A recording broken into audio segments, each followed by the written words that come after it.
O, Jėzus. Tai man kyla klausimas, kas tas mudak?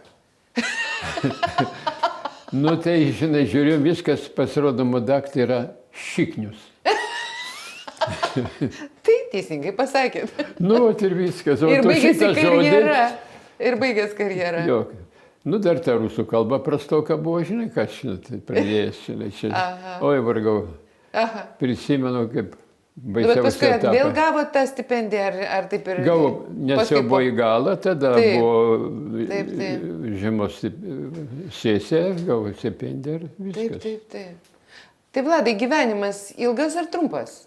Labai trumpas. Labai trumpas. Nenoriu pasakyti vieną nešvankus dalykas, bet nesakysiu.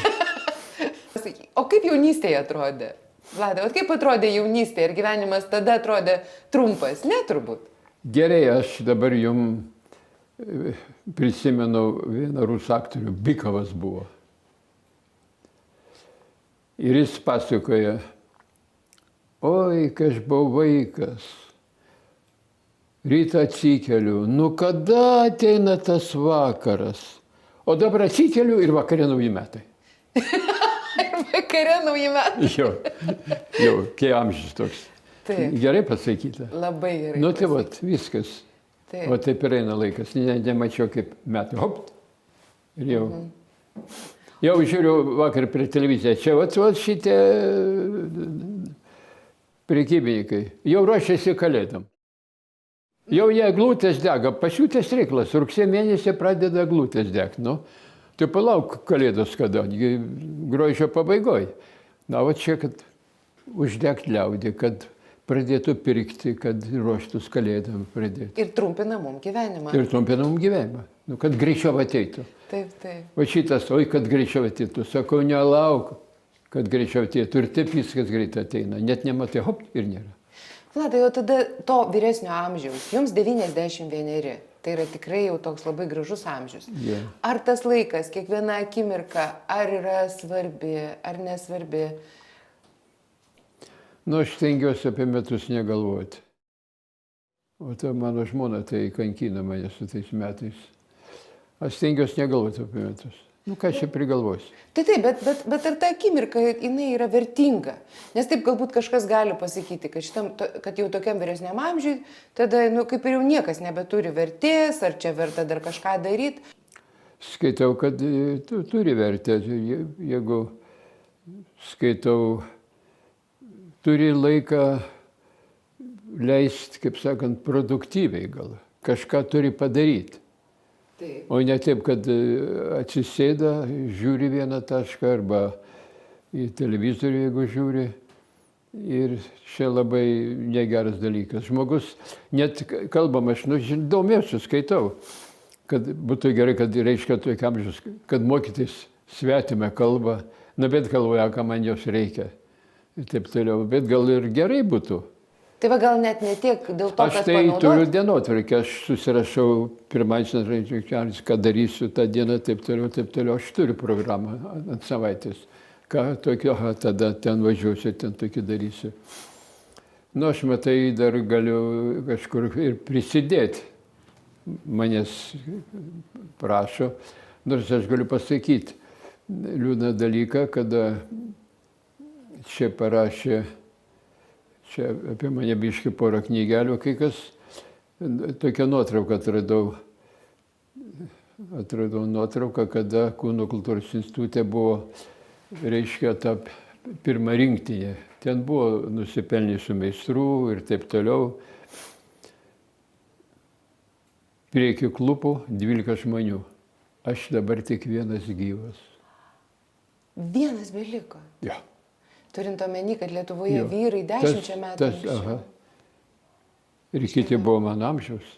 Taigi, va. O taip. Vladai, ar jūsų patirtis gyvenime, tai, kad jūs iš tikrųjų patyrėt nepaprastai daug, jūs ir kaip ir kiti kai kurie jūsų kolegos, jūs buvo laikas ant rankų nešiojami. Ir kaip yra tokiem žmonėm, kurie čia va ką tik visų žinomi, čia garbstomi. Ir staiga, ar nėra to jausmo, kad staiga ateina tokia užmarštis? Nu, sunku pasakyti, yra tokių, kur iš viso labai įsipučia.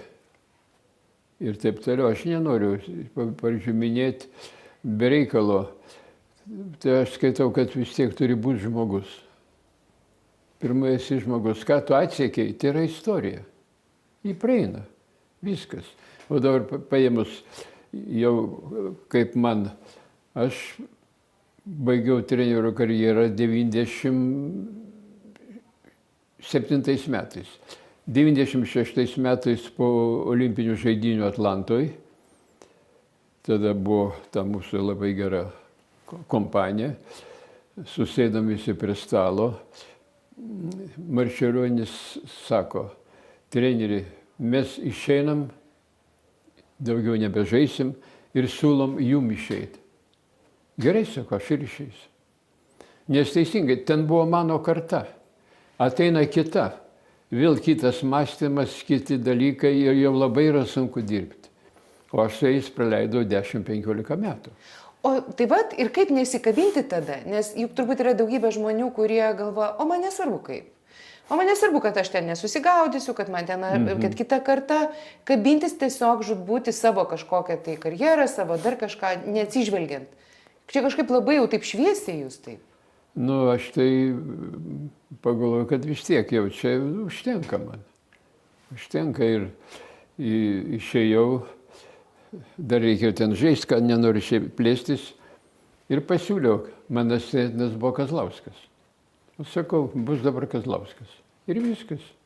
Ir toks reikalas. Liūdna nebuvo? Dviprasmiškai. Ir gaila, ir negaila. Nes pasakysiu, darbas tai yra baisus. Aš vadindavau jį elektros kėdė. Taip. Kadangi čia didelis nervinis įtempimas, didelė atsakomybė ir man tai teko labai sunki dalia čia Kaune Žalgiriui. Kadangi kai aš atvažiavau, jie buvo 11 vietoj, aš atvažiavau buktai iš kaimo, iš Biržų, nors aš Kaune mokiausi 5 metus, turėjau man 5 treneriai auklėjo, aš viską žinojau puikiausiai, mano išsilavinimas buvo neblogas. Tai vat, aš puikiai žinojau, ką reikia daryti. Taip, kad 10 metų išdirbau su komanda ir tas man labai daug kainavo sveikatos. Bet dabar jūs esate kaip gyvas įrodymas, kad elektros kėdė yra sveika. Taip išeina, žinot. Jo. Sunkus darbas yra trenerio. Dabar lengviau kažkaip. Kodėl? Anksčiau, nu gerai, pavyzdžiui, laikotarpį man nuo 79 iki 89 metų aš neturėjau atostogų. Galiu pasakyti, reiškia, baigėsi čempionatas, tada man reikia atsiskaityti. Pirmą atsiskaitau su vietos krepšinio, reiškia, asociacija. Buvo Sainito fabriko direktorius Dudėnas, pirmininkas, medikas. Toliau su Žalgirio miesto taryba, toliau su Lietuvos krepšinio federacija, toliau su Žalgirio centro taryba ir toliau būdavo Respublikinis sporto komitetas, ten susirinkdavo koks 30 veikėjų iš įvairių ministerijų, skaitydavo. Tas trukdavo apie 2 mėnesius, nes aš sėdžiu ir kaip gaisrininkas laukiau, kada man pats skambės ir kada reikia ateiti, atsiskaityti. Po to ta pačia tvarka prasideda, kaip aš pasiruošęs. Ir taip praeina man 2-3 mėnesiai. Kokia laiko gaišatis? Kokia gaišatis. Ir nervai. Ir nervai, širdis dega, tiesiog nervuojas, pyksta, bet reikia būti ramiam, negali ten kautis. O kokie žmonės jūsų šeimoje, Vladai? Ramus buvo? Senelius savo atsimena? Turėjot senelius? Turėjau. Nu, tėvas buvo pensininkas. Mirė jis 97 metais. Tai irgi ilgamžis Raudono buvo. Kryžiaus ligoninė, 88 metų. Tai irgi Kėlėsi ilgamžis. iš lovos lūžo šlaunikaulis Ir po to komplikacijos. ir atvežė čia ir dar vakarą paskelbėjau po operacijos. Ir taip, ryte ateinu, tuščiai nieko ir sako, mirė naktį. Oje. Kažkaip liūdna atrodo, kodėl aš nepalikau, kodėl aš nesėdėjau. Žinai, kažkaip man dabar dar sąžinė graužia. O kalbėdavote su tėvu? Kalbėdavom. Susiskambindavot ar važiuodavot? Jo, nu nuvažiuodavau, žinai. Bet atrodo, kodėl taip retai nuvažiuodavau. Dabar taip atrodo. Aha, dar. Ir dabar noriu pasakyti tiek, kad dabar mano amžiaus man nebėra su ko kalbėtis telefonu. Taip. Visi už mane jau, kuris bendrauja, yra jaunesni ant 30 metų. Su kuriais jūs bendraujate. Taip. Tai žodžiu, jūs negalit pasikalbėti apie tai, kas galėtų būti, jų yra visai kitos problemos. Jų kitos problemos, jie turi savo problemas. Tik tai, kaip sakant, gal kaip tai pagarba, nes man yra suteiktas Lietuvos krepšinio federacijos garbės prezidento vardas. Esu dar garbės prezidentas. Super. Tų garbės prezidentų pilną turiu. Tik tai toks dalykas. Anksčiau dar su sporto universitetu būdavo sąryšys kažką, tai dabar nebereikia jau. Nes tikrai turbūt tų metų daug. Bet aš sakau, negalvoju. Na gerai, dabar žmona rūpinatės. Kas atsitiko? Kas sveikata? Po COVID-o. Viskas. Prasirgo COVID-u ir... Taip. Nuvažiavam pasitikrinti greitą pagalbą Kaune. Patikrino visą kitą. Ateigė ir sako, serga. Taip toliau reikia guldyti į ligoninę. Paguldė, o man buvo užrašyta COVID rasta. Bet aš į namus parvažiavau. Nes jokių komplikacijų. Aš 3 kartus pasiskiepinau. Aš 3 kartą dėl to skiepinaus, kad mane leistų į parduotuvę. Suprantat, buvo. Aš atsimenu, o tarp kitko, kaip Tokį jautėtės? garbės pastą, tokį raštą išdavė, nes prie durų stovi policija ir tavęs neleidžia į Maksimą arba į kitą parduotuvę apsipirkti. Tokia maža tik galėjai nuvykti. Bet tai gerai, aš galvoju. galvoju... Priversas 3 kartą skiepytis. Bet aš nieko nejaučiau. Man kažkaip, nežinau, tas organizmas. Tu. Tai vat. O O tai- žmona po antro skiepo blogai pasijautė ir taip toliau. Ir tada 3 nebedarė. Ne. Tai, bet, tai ką jūs Ir darote? dabar vat, atėjo, po spalio 5 propaganda vyksta, ne? Nuo Taip, gripo taip, ir nuo taip, COVID-o. COVID-o. Ir eina, Taip. Baidenas pasiskiepino ir nuo to, nuo gripo ir nuo COVID-o. Skiepysitės? Jūs skiepysitės? Ne, aš Jau nuo užtenka. gripo aš skiepysiuos. Supratau. Aš nuo gripo skiepinus kiekvienais metais. Supratau. Aš kiti jaučia karštis, taip toliau, kol kas man gerai. Viskas gerai. Viskas O tai gerai. kaip atrodo jūsų dienotvarkė? Vladai, ką žmonai? Vaistus paduodat, maistą paduodat? Ką jums reikia padaryti? Reikia pirmiausia tabletės, kurią išskirstyti. Kas tokias, apie kokį 10 tablečių. Maistų dietos Man nebelieka. galva nuo jų sukasi, nuo tų tablečių. Tokie dalykai. Gerai, o turit su kuo pasikalbėti? Sakot, kad jūsų amžiaus žmonių, su kuriais galėtumėt kalbėti, nebėra. O su kuo pasikalbėti apie visą tai, kas jūs, iš tikrųjų... Vis tiek juk Jeigu kalbu, tai čia kalbu grinai apie sportą, apie krepšinį. Taip, tai nieko, nėra. Bet juk yra dalykų, kurie ne tik tai sportas ir krepšinis. Yra apie ką daugiau ką pašnekėti. O tarp kitko, žinojot apie tokią sidabrinę liniją? Esat girdėjęs? Esu girdėjęs. Kad senjorai ir vyresni žmonės gali skambinti numeriu ir jie randa draugus. Ir randa draugus, ir savo amžiaus gali rasti, ir jaunesnius. Ir ten galima kalbėtis apie viską. Apie viską. Tai, kas ant širdies guli, tai, kas ir Man linksma. per daug nėra ko kalbėti apie viską, žinot. Šiaip pagrindė rūpi žmonos reikalai, ir dar truputį iš specialybės. Taip. Ką atsakyti, ką padėti, kaip galvoju, kaip mąstau ir taip toliau. O su anūkais? Daug skaitau bendrai. O kiek anūkų turit? Anūkų aš turiu 4. Vienas iš jų Vladas. Vienas Vladas. Pirmas buvo, jis gyvena Klaipėdoj. Taip. Antras Rokas, Garastas treniravo Tai futbolo futbolas, komandą Kauno jo. Žalgiris Taip. ir turėjo gerus rezultatus. Pernai buvo Lietuvos vicečempionas po Vilniaus Žalgirio ir finale taurę žaidė, paėmė ir atleido. Oi. Grinai jį sudarojo, kadangi reikėjo kažkam vietą padaryti. Kompanija savo yra, kuri moka pinigus ir daro, suprantat. Išgyvena dėl vaikų, dėl anūkų, išgyvena. Didelis smūgis, pas jį yra 3 mergaitės. Pas tą. Ir jūs su juo turėjo tradiciją, aš dabar neatsimenu, ar į baseiną eidavot kartu, kažkur tai, ne? Eidamas, Lydėjot. iki COVID eidavau į baseiną plaukti. Taip. Ir taip tai labai gera tradicija buvo. Bet kaip COVIDas užėjo, jis amputavo. Tas COVIDas, noriu pasakyti, labai sudarkė gyvenimą. Ne Jo. tik man, bet eiliai žmonių. Bet ypač sudarkė. vyresniems žmonėms, jaunimui, tai jiegi gal ir ne tiek jiems yra poreikio, kaip čia fiziškai bendrauti. Taip. Jie turi tos aplinkos, o vyresni žmonės buvo izoliuoti. Izoliuoti buvom. Į Viskas, parduotuvę negalėjau negalima, išeit. į baseiną negalima. Niekur negalim buvo. Niekur neįdavau, tupėdavau namuose visą laiką. Tai sūnus būdavo atveždavo, bet sūnaus aš ir nebeturiu. Pernai išvažiavo į Kielną, Krepšinis. į krepšinį stebėti. Taip, žinau.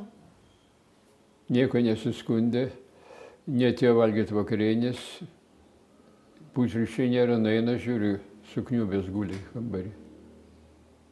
Ir viskas. 63 metai. Jaunas žmogus. Jaunas, tai prašau, tas duonukai neteko tėvo, aš sūnaus labai didelis smūgis. Buvo nepaprastai.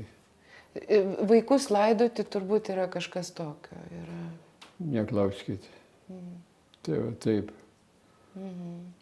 Nu ir dar yra nuo dukros, gyvena Vilniui. Ir anūkė gyvena Paryžiui. Pasikalbat? Pasikalbam telefonu. Telefonu. Jo. Bet žiūrėkit, ar kai kalbat su vaikais, ar nėra tokio... Apsivedus iš prancūzų. Taip? Ir baigusiai ten daro reklamas, fotografuoja, ten tokius... Žodžiu, menininkė labiau. Menininkė, jo. Vladai, kai kalbat su vaikais, su anūkais, nebūna taip tokio jausmo, kad o kam aš čia turėčiau jiems apkrauti savo reikalus, ten apie žmoną kažką, apie močiutę kalbėti, ar dar kažką. Nebūna tokio jausmo, kad ai, gal ir nepasakos. Nu, stengiuosi nekalbėti pirmiausia apie tas lygas, kad oi, čia man taip ir taip. Ta tema reikia, neįdomu niekam, kaip tu jautiesi. Tai va taip. O dabar apie tą, jūs girdėjote apie tą dramatišką savižudybių skaičių tarp vyresnių žmonių? Girdėjau. Tai yra tiesiog baisu. Šiek kur skaičiau, kad iki 40, nuo 20, kiek iki 40%. 40 su virš procentų, beveik Čia 43. Teisingai. 43%. Čia yra, skaitau, baisus skaičius. Čia baisus. Ir visi kiti skaičiai gerėja. Tarp jaunimo, tarp jaunų žmonių, tarp vyresnių, tokių jau vidutinio amžiaus. O kuo daugiau žmonė metų, ta statistika jie blogėja. Kodėl taip yra? Kokia čia vienatvė, koks liūdesys? Čia turbūt vis tiek yra surištas su žmogaus psichinė būklė. Ne su finansais. Ne su per maža pensija. Ne. Atsimenu, mokėmės psichologiją ir sportinę psichologiją. Psichologijos metu čia dėstė, buvo profesorius toks Palaima, direktorius buvo institutą. Jeigu 3 kartus neįsi pasilaikyti egzaminų, tai reiškia, tu per mažai dar buvai. Nes tu eini pro duris ir sakai, kas yra psichika, kas yra sąmonė. Jeigu tai galvoji, kiek nežinai. Baisus reikalas, suprantat. Tai nagrinėjam vieną dalyką, savižudys. Ar drąsus, ar drąsuolis, ar bailys. Ar priešingai. Bailys. Nesugeba kovoti gyvenime su sunkumais, kurį slegia. Bet žiūrėkit, jeigu žmogus pragyveno visą gyvenimą. Labai sunkiai gyvenau, nepaprastai. Tai vis tiek turi būti optimistas. Nu, kad praeisi, laikytis, taip toliau, kažkaip turi būti užgrūtas psichologiškai. O kiti išteš, taip pat tokio senio amžiaus žmonės, tai tiesiog šito nesuprantu. Yra baisių tokių atvejų, mano ir giminė yra, reiškia, tokia Pasitraukusių iš gyvenimo savo norų. Jo, aš jam, faktinai mano pusbrolis. Avariją patyrė, Trauma. koją nupjovė, Amputavo. važinėjo ir taip toliau. Ir turėjo 3 vaikus. Ir nusižudė. O Dieve. Tai palauk, dabar pagalvoti reikia, ką mano vaikai be manęs darys. Aš nežinau, reiškia, šito nesuprantu dalyko. Vis tiek neišeina. Juk iš tikrųjų, tai juk esi reikalingas ne tik tai vaikam, tu esi reikalingas anūkam, ne tik todėl, Kitiems kad... esi reikalingas. Taip. Tavęs supa tavo, kaip sakant, žmonės, kuriuos tu padarai nelaimingais ir taip toliau. Čia vis tiek yra psichika. Kažkas atsitinka su psichika, ką grėbėsi tokio dalyko. O aš įsivaizduoju, tu paskambinės gali sulaukti ir tokių patarimų ir pagalbos. Juk tie žmonės, kurie tu sidabrinėje linijoje, jie yra apmokyti. Jie žino, ką galima pasiūlyti, kur galima kreiptis. Galbūt kai kuriam žmogui padėtų ir medikamentai kažkokie. Tai, Be abejo. kad nueiti pas gydytojus ir nelikti vienam su savo problema. O šiaip, jeigu skambintumėt, kam norėtumėt paskambinti? Bet kam, jeigu galėtumėt paskambinti šitam pasaulyje? Su ko pasišnekėt būtų faina?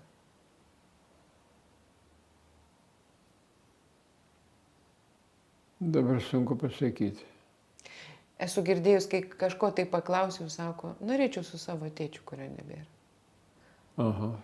Ir aš pagalvojau, kad kartais taip atrodo, kad matyta kompensacija tokia. Jo. Norėtųsi pašnekėti su savo saviškiu. Nu labai. Labai norėtųsi. Kažkur jautiesi kaltas, žinai, kažkur, kad vat, Kažko neįvyko. kažko nepadariau, per mažai bendravau, o taip yra. Bet tuo metu buvo taip, kadangi aš pats buvau baisiai užsiėmęs, nu labai. Jaunas savo reikalų kažkokių. Reikalų Tai buvo. atrodo, tuoj. Pirmiausia, daug reikėdavo važinėti ir taip toliau. Net esu išvažiavęs 40 dienų. Treniruotės. Nebuvau namuose, reiškia. Žmona augino, kaip sakant, berniuką ar mergaitę. Daug važinėjau ir tas kažkaip tai slegia labai. Įpranti taip, o paskui atrodo, kaip gaila. Kad turbūt prioritetus reikėjo dar truputėlį pastumdyti, kad ir tiem artimiesiems to dėmesio skirti. Taip, kad dabar galėčiau pasakyti, kad daugiau dėmesio reikia skirti artimiesiems. Ir nebūtinai tiem, kurie vyresni, bet ir jaunimui. Taip, ir jaunimui, taip. O kas atsitinka, žiūrėkit, kiek daug baigusių karjerą, nu nesakykim daug, bet yra, pasitaiko žmonių, kurie griebiasi alkoholio, kurie paskui negali išlipti, ar čia per didelis stresas buvęs ir paskui staigiai pasikeičia gyvenimas. Ar čia kaip tas jūsų dėstytojas sakė, kas tai yra drąsa ar atvirkščiai baimė prieš gyvenimą, alkoholizmas. Juk tokių sportininkų yra. Susitirti. Buvo tarp tokių draugų, kurie įklimpo į liūną. Tiesiog visokių variantų ten yra. Vieną prisimenu, aš dar buvau Biržų sporto mokyklos direktorius ir toks treneris dirbo. Sako, reikia nueiti, biškai pasižiūrėti, į salę nueinu nėra. Merginos vienas. Nu, kitą dieną einu vėl tas pats. Einu ieškoti. O jis, reiškia, toj Užsidaręs. gimnazijai Rusijai sukvečiu geria degtinę. Ant anglių krovos sėdė. Tiesiog klausyk. Nu, tu atlik treniruotę, paskui, sakau, linksmikis. Nu, sakau, taip, arba dirbk, arba mesk darbą, arba gerk. Tai aš mesiu darbą. Įsivaizduoju. Tai vat, čia unikalus atvejis, tiesiog nesu sutikęs tokiu atveju. Jis paskui dirbo, kažką pardavinėjo ir tėvai jau buvo mokytojai, jie pardavė namą, su broliu pasidalino po 8 000 rublių. Ir jis juos visus pragėrė. Ir pragėrė greitai, per 2 mėnesius. Tai sako, tu man papasakok anatomiją tą pragėrimo. Kaip tu sugebėjai tiek pragerti? O sako, paprastai ateinu į bariuką, tų bariukų anksčiau buvo labai daug. Ir vyrai, ką geriam? Nu, tai. Nu, sako, iki pietų, hop, 200 rublių. Jis vaišina. Jis įsivaišina. Svaridai įsivaišina. Taip. Pamiega, ateina. Ir taip, sako, atsibundu vienam būte, jokių baldų, guliant grindų. Ir sako, žinot, kaip tas išreiškimas, šachtos dega, reikia alaus. Nu, nėra nieko, alus kainavo 21 kapeiką. Bonka. Ir nėra. Neturis. Sako, įsivaizduoji, vaikščiau po visus biržus, prašiau, kad man kas pastatytų. Nė vienas neatsirado, kur gali pastatyti, ir verkia jis su šito. Sako, aš tiek jiem išleidau. Teisingai? Taip, tikrai. O atvejs. Matot, kokiu yra atveju. Nu, tarsi Tėvai taip. kultūringi žmonės. Mokytojai, taip toliau, vyrė, paliko namą. Brolis Panevėžy gyveno, nusipirko lengvą mašiną, dar kažką, o jis Nu, tai būna. Nu Sunku ir ką, pasakyti. 45 metų ir viso gero. Ir nebeliko jo. Taip. Širdis. Tragiška. Vladai, o sakykit, ką jūs pasakytumėt žmonėm, kurie sakytų, nu tai gerai, čia lengva Vladui kalbėti, jis toks garsenybė, jis toks išskirtinis, bet sakykime kiti vyresnio amžiaus žmonės. Sakytų, tai ką iš čia toks garsenybė, jam čia viskas lengva, jam čia viskas paprasta gyvenime. O vat mums, tokiems nežinomiems, paprastiems žmonėms, viskas daug sunkiau. Ką jūs atsakytumėte? Nu, nėra paprasta, man ir daug kas rūpi. Pirmiausia, rūpi žmonos sveikata, kuri yra gana pesimistė didelė. Rūpi, kaip anūkai, padėti aš turiu jiem gyvenime, palaikyti ryšį su jais. Nu ir dar, ko tai būt gal naudingam Visuomeniai. Suomiai, krepšinio ten srity ir panašiai. Ir viskas. Taip, kad prisimenu buvusio Biržų ligonės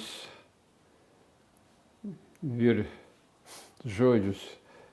Gyventi reikia, laikytis, saugotis, nes sako, ilgai būsit mirę labai. Gyvenimas bus netoks ilgas, o va jau mirus, tai Jo. bus labai ilgai Tai užtruks. toks yra dalykas.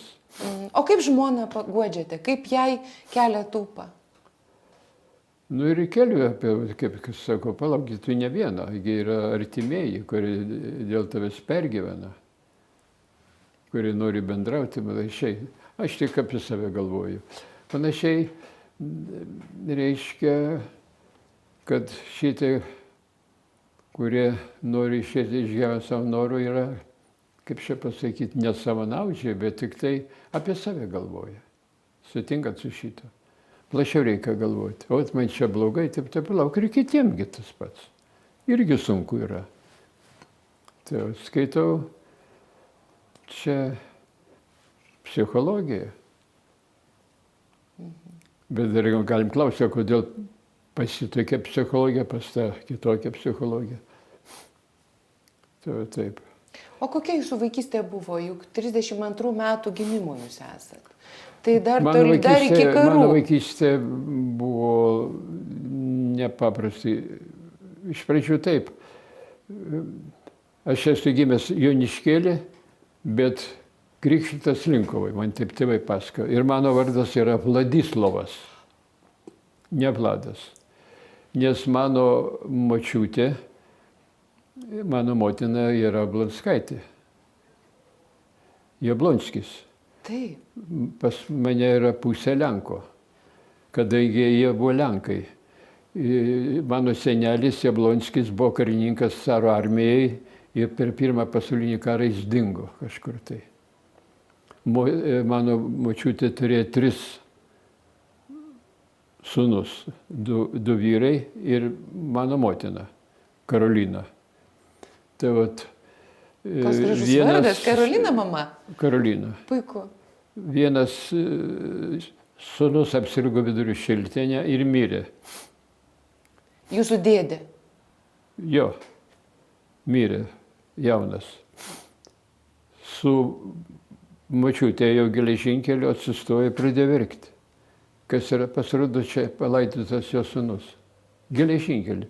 Tuo laiku negalim buvo laidoti, kadangi nebuvo kunigo palaimos. Neleido laidot kapuose. Tokia tradicija buvo, įsivaizduojate. O kodėl? Tai nežinau, paklauskit tikėjimo. Tai prašau. Ir 5 metų pradėjau lankyti darželį, atvažiavo Biržus. Tėvas turėjo parduotuvę ir kepyklą. Aš gyvenau, tėvai, Biržų rajonas buvo, kur gyvenau, vien žydai. Gyvenau su jais. Tai lankiau darželį, paskui 6 metų pradėjau lankyti pradinę mokyklą, ten Muravankai buvo. Baigiau 4 skyrius, paskui per 400 atėjo rusai, 41 metai, kaip sakant, atėjo vokiečiai. Tie buvo 41, 42, 43 ir 44. 3 metai. Tai baigiau 6 skyrius ir paskui įstojau į 1 gimnazijos klasę. Aš mokiausi kiek? 14 metų. 6 skyriai pradinės mokyklos ir 8 gimnazijos klasės. Tai esate kaip retai išsilavinęs? Baigiau mokyklą 20 metų. O tai buvo mes. Oho, kaip įdomu. Koks įsilavinimas. Vladai, 3 žiūrėkit. metai prie vokiečių, kiekvieną dieną vokiečių kalba. Vokiškai neblogai jau kalbėjau, dabar nebeatsimenu. Aha, Jo. nereikėjo. Nereikia, per karą su vokiečių kareiviais esu pasikalbėjęs. Taip. Reiškia, kai bėgom. Tai tokie dalykai. Vladai, o kodėl nepasakojate anūkam šitų dalykų? Vat viso to, apie ką mes kalbame. Neužeina mintis. Nelabai jie ir domisi, pasakyti. Aha. Tai vat įsivaizduojat, kaip smagu. Pavyzdžiui, man yra žiauriai įdomu. Ir aš galvoju, paskambinus į sidabrinę liniją, susiradus draugą, galima kalbėtis ir apie tokius, ir apie kitokius dalykus. Ir ta patirtis yra labai vertinga Aš dabar ir įdomu. pagalvoju apie tos laikus, kurie buvo mano draugai, jų nebėra. Taip. Nebėra, gal dar vienas yra, Kriaučiūnas jo pavardė. Ir 31 gimimo, 90 metų buvo atvažiavęs į Biržus. Manęs ieškojo. Dar buvo vienas Latvis, kartu Berchalsas. Dėstė Rygos universitete jis jau. Taip. Ir buvo atvažiavęs ir į Kauną, ieškojo manęs, bet aš kažkur buvau išvažiavęs ir mirė. Nespėjot susitikti. Jo nespėjau, bet visi draugai tokie, tai tas kažkaip. Po truputį išeina Po visi. truputį išeina ir viskas. Bet gyventi reikia iki pat paskutinės akimirkos. Ar jau kažkada reikia stabdyti, Vladai? Kaip jūs galvojate? Aš tai laikausi teorijas, apie metus negalvoju. Ir gyvenu ir viskas. Ir koks skirtumas, kiek tau tų metų? Jeigu... Koks skirtumas, taip. Čia visokio gabaritų. Tik su kardiologija palaikau ryšius, reiškia. Tai kažkaip manis reiškia, kad dabar labai yra kažkoks užėjęs laikas, kad nuo 60 metų iki 70 pavojingas laikotarpis vyram. Vyram. Taip? Ir taip aš yra? žiūriu, Taip. tikrai. Tai Sūnus krenta mano kaip musės. Nu jo, aš mano irgi. 63, Taip. Taip. ten palaidotas, aš žiūriu, ten... toks Šalia Alma, ra- šalia pat Alma Adamkienė Jo, palaidota. praėjo. Taip. Dabar aš asfaltavo kelią į tą Aš prieš Almą. savaitę buvau. Ir mano sūnus čia ir guli. Aš šalia buvau. Mano tėtis šalia pat guli. Akšytė. Taip. Na, po karo tai, reiškia, kas gavosi. Sudegė namai kaime, Ten, kur jūsų tėvų namai. Tėvų namai, reiškia, krito, reiškia, sviedinys. Tai ir laimė, uždegė nieko sūnų. neužmušė? Nu ne, mes buvom kažkur pasitraukę. Nu ir viskas. Biržai ten nebėr kur gyventi. Tėvą paėmė į armiją. Liepos mėnesį 45 metais užėję, reiškia, rusai toj paskelbė mobilizaciją. Ot kur buvo baisus laikotarpis. Nesvarbu, kad vaikų turi viską. Vyrus gimusius 1909 iki 1926 metų. 27 metų diapazoną iš karto ėmė armiją. Mano tėvas buvo gimęs 1909 metais. Iš Sovietų armijos išbėgo į mišką. Į mišką, partizanauti? Taip. Išbėgo į mišką ir iš miško paskui vėl išbėgo. Taip, nepatogu gal man taip kalbėti. Jiem liepė nušauti kaimyną.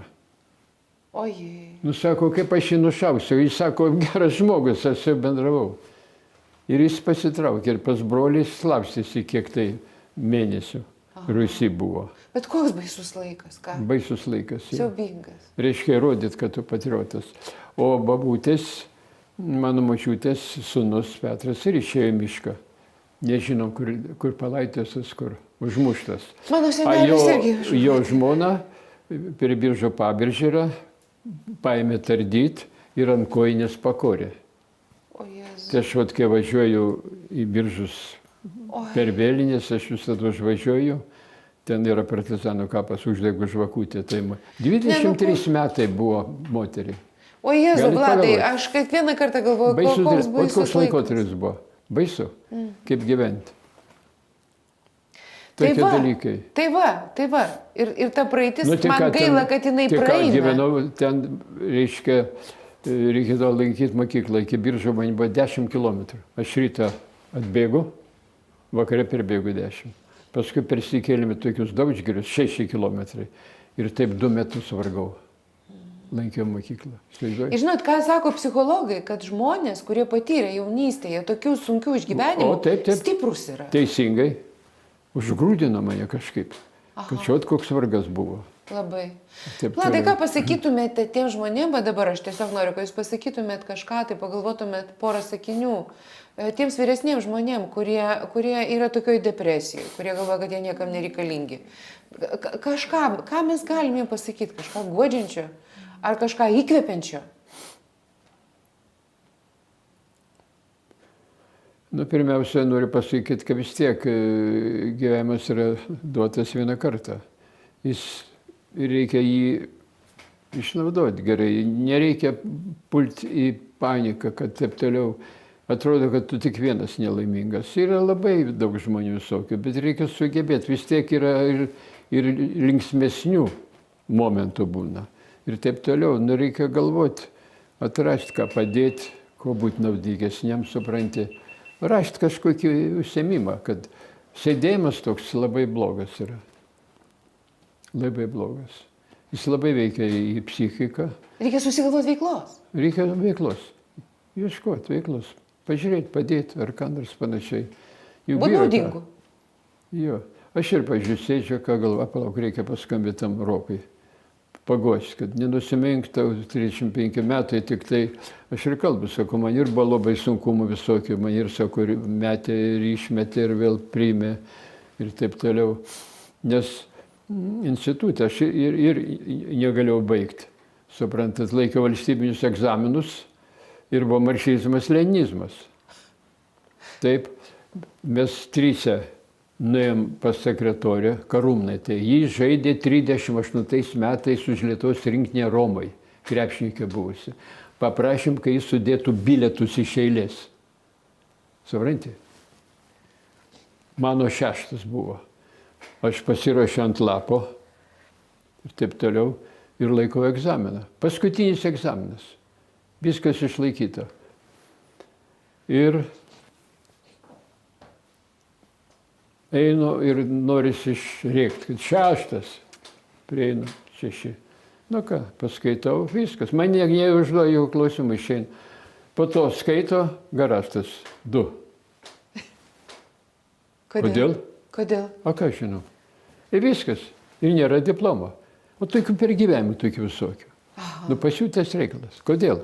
Taip. Tos teisybės kartais, vat, nėra ir viskas. Nėra tos teisybės.